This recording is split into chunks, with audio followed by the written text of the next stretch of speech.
Tuesday cracks off. This is an administrative week, so no jury, no witnesses. They crack off with motions and arguments, pretty much. So what they're taught, let's see. The first thing that they wanted to discuss was the admissibility of lyrics, and this was in relation to, if y'all remember that case that I was talking about last week, or was that last week or sometime in the last 2 weeks, where somebody had their murder overturned because they were it was put out that lyrics helped them get the case overturned or the murder conviction overturned.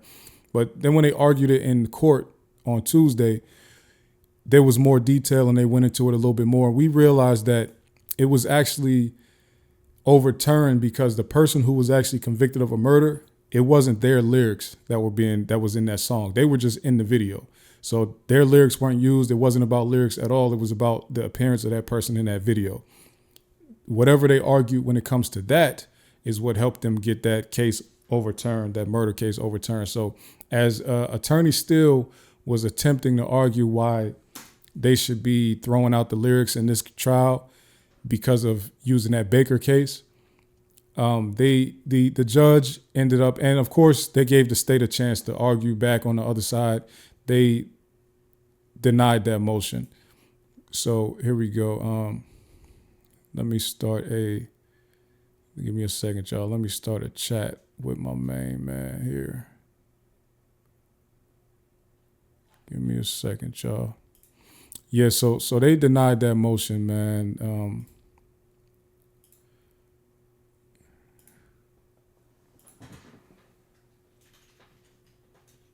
Sorry, y'all. They denied that one there, right? So, and this is like what I was telling y'all before, based on my assessment of this whole thing. I don't think lyrics were ever, lyrics was just a hot topic in the whole, the media part of everything.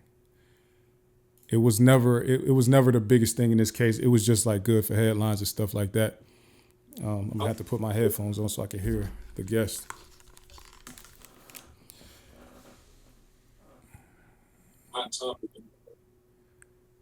Hello? Yo. You available to get on camera? Okay, there we go. All right, give me 1 second. I'm gonna do some technical stuff real quick, and then I'm gonna get you on YouTube. Sorry, y'all. Give me a second. We have our guest is available now. So let me pull a couple tech moves and get his video up here.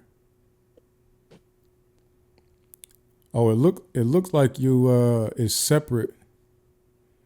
Look like the audio is separate from the video. Can you hear me, Ked? Yeah, I can hear you, bro. All right, give me a second. Let me do some stuff real quick. It might have been my TV in the background. No. I'm saying that we got two things popped up for you, but it's all good. We'll figure it out. Give me a second. All right.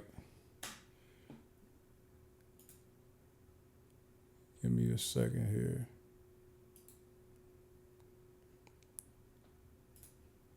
Okay.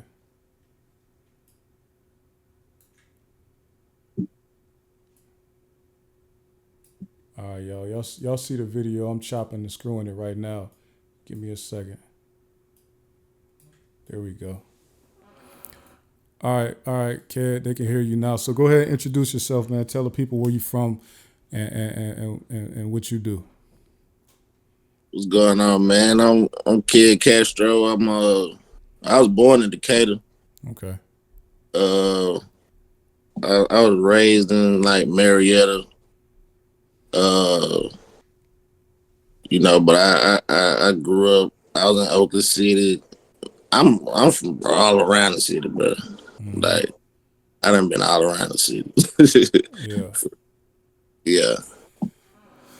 So then break it down for me, because you pretty much had said that you had some good knowledge about this case. But first of all, before we even get into some of the background info you have, though, what you feel about this week? And first, we just started out talking about using the lyrics in trial. So what's your take on using the lyrics in trial? Because that was something that they argued on Tuesday when they came back. Yeah, I think you know, it wasn't the lyrics that got him off, it was the video. Right. You know what I'm saying? So I think it's gonna take more districts around the country to pass the law about lyrics because like they say now, lock people up for writing movies and writing books and stuff like that. So it ain't right, but you know what I'm saying. I guess it do be people talking about stuff they done did though. You know what I'm saying. So Mm-hmm. you can't just be like it ain't fair. You know what I'm saying. But Mm-hmm. at the same time, it is art. You know what I'm saying. So it's fickle, bro. You know what I'm saying. It is. It But is. I was just telling him that too. It was the video. It was the video that got him off, not really the yeah, lyrics, because he wasn't the person that got off wasn't rapping. They was just in the video. yeah, yeah. He was just in the video waving guns, Right. But at the same time, you know what I'm saying? They played that video, a little earlier in the trial with throwing up blood signs and doing all that Mm-hmm. with the supposedly King Slime dude. You feel me? Mm-hmm. They used that, and that could be incriminating to the jury. You know what I'm saying? Yep. This is And what I that said. wasn't a song. It wasn't lyrics. You know the video I'm talking about when Rocco was in the background? I know what you're talking about. Yeah, like that could look incriminating to the jury. You feel me? So it's crazy at the same time. Like, you know what I mean? So That's what I said. I think it was last week or 2 weeks ago that I think they should have spent Brian Steele and his team should have spent way more time focusing on let's get some of this social media stuff cut out of here. Social media should be what we should be fighting for: protected speech, free speech, artistic expression, all this type of stuff. Because the songs don't really tell you. The songs is like very light in this case. They've been pulling up so much social media stuff though. We done seen how many witnesses come up on that stand and they pull up some social media stuff and say, you see that hand sign that he's doing right there? That's Pistol Pete. That's all, like, you know what I'm saying? They've been social media has been, to me, the biggest and the most damning thing that they done put in front of this jury right here, because it's hard to trick the jury's mind into forgetting what they saw in them social media videos. The lyrics is like whatever, we like this song. Like, you can play lifestyle. We love lifestyle. So we don't, I'm not looking at lifestyle as any type of criminal evidence of anything. But when it comes yeah, to seeing like the video you was mentioning, they just standing in the parking lot in their neighborhood, and they all just in there just throwing up gang signs and just and yelling out the gang and like stuff like that is the stuff that they should be, because that was a YouTube video. So we should be saying, hey, that's just us being artists trying to emulate something that's not really our real life. This should not be evidence of any crimes, especially because no crimes were mentioned in that video. So it but shouldn't be evidence. that's what Brian Steele been saying though. You know what I'm saying? Mm-hmm. He was saying that he was trying to become a bigger artist. You know what I'm saying? At that time. So, you know what I'm saying? When they was making those videos and stuff, that's what he was saying in the trial. He was saying like, this is what artists do. You know what I'm saying? To try to grow. You know what I'm saying? He said that. Mm-hmm. But, the judge, bro, to me, the judge been biased. It's like just now this week, he done got on to the prosecution. You know what I'm saying? Mm-hmm. Miss Love a lot this week. You know what I'm saying? So I'm starting to feel like, he gonna have she gotta tighten up, bro. Cause at first it was 700 witnesses, then it dropped down to 400. Mm-hmm. You know, and now she talking about all of a sudden she only got 100 and something witnesses left. How? 153. Yeah, how? Yeah. What happened to that at 200? Mm-hmm. So You look, know, so you bringing up the witnesses right now. You hit me up earlier with something that I was like kind of mind blown about. I want you to break it down for the people. And I see White Chocolate. I see what you said. You said the thing is, it is incriminating kind of to an extent. And you're right. Some of the stuff is incriminating when coupled with actual crimes. But when you have every single person in this case saying Thug never told me to do none of this, there's breakdown, because they keep saying Thug is the gang leader. But when everybody that's involved every single person they brought up there and every single person involved has said that man never told me to do nothing, then that kind of breaks down where it's not really as incriminating unless you can connect him to one of these crimes or he called for one of these guys to commit one of these crimes. So I do understand what you're saying, but they need to couple those gang signs with him having the power to tell somebody to do something. Now, I do know that the Adrian Bean call that they played, or the interview that they played, where he told Detective Quinn that anything anything he tells DK to do, he'll get out and do it. But that's hearsay. And then Adrian Bean on the stand said, I don't know nothing about that. I don't remember anything about that. So we don't know how much weight the jury is going to put on that old interview, that 2-hour interview that they played. But back to the what you hit me up and said earlier, though, man. So break some of this stuff down for me. Like, first of all, what did I miss out on, I guess, back in 2013, where I wasn't connected with what was going on with the ABG and YSL, how stuff started bubbling up? Like, what do you know about the background of that? Well, first of all, if you listen to what they said in the trial, they said to Miss Bennett, first of all, I can't say nothing incriminating, nothing like that. You feel me? Mm-hmm. I can't do that. But, okay, of course, Lucci, we know his last name, right? Nah, what's his name? His name Rayshawn Bennett. Oh, snap. Okay. If you remember, when Shawty first got on the stand, they asked her about their house getting shot up, and they said something about her mama and her auntie getting shot. I want to say it was her auntie, but I know for a fact they said something about her mama getting shot. Mm-hmm.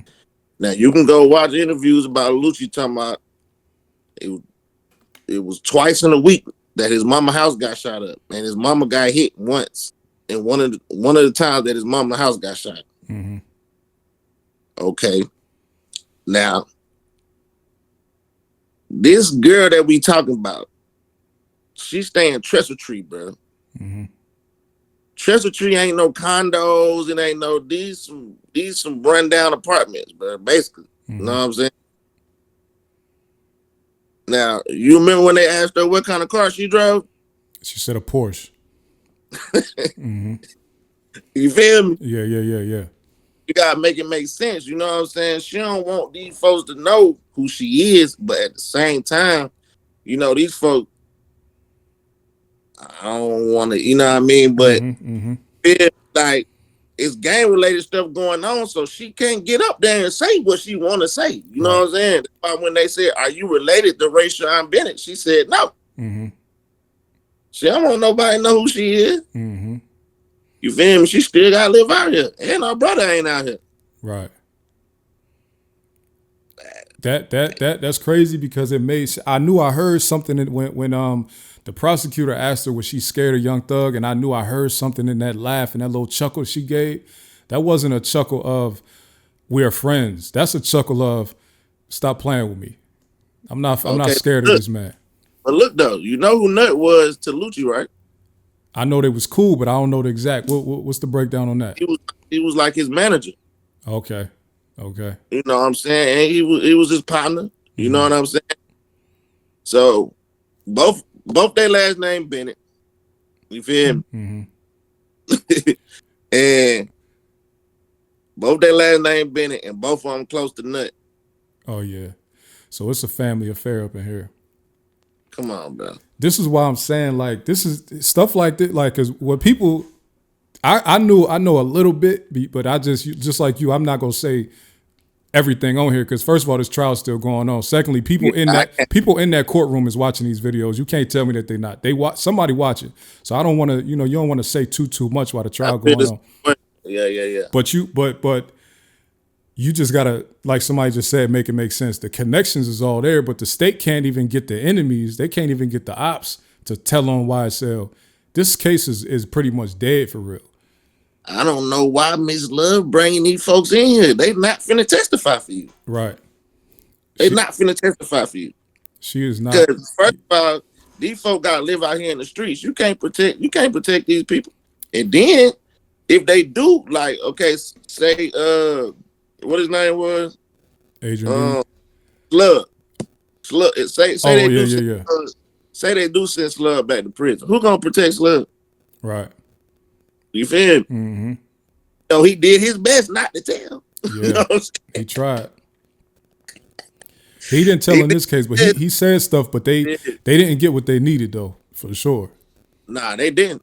And the only thing good about Adrian Bean is they he ain't got nothing. You know what I'm saying? They can't lock him up. He Right. ain't on the RICO. Right. He ain't part of it. Take no plea. You know what I'm saying? Yeah. So This the crazy thing is because I'm like, it's kind of like this is one of them cases where it's one of them situations where it's like pretty much if you paying attention, you know what's going on. But in a court of law, it ain't about just knowing what's going on. You got to prove it. So it don't matter if you really know what Young Thug is into or not into. If you can't prove it because can't nobody tell on him or nobody want to tell on him, this case is pretty dead. They just reaching for stuff now. That's why somebody don't give them what they want. Then they want to make them testify for a week about a bunch of stuff that don't have nothing to do with this trial. For the last how many days since since Bennett got up there and didn't say what they wanted, they've been talking about text messages between her and the prosecutors. They've been talking about conversations they having in. They ain't talk about this case in how many days now? Because she won't tell them what they want. So now we about to go for your character now. Now we want to let everybody know that something happened between you, your mom, and all these other people. They ain't even prosecute. Every time a witness get up there and don't say what they want them to say, they put the witness on trial.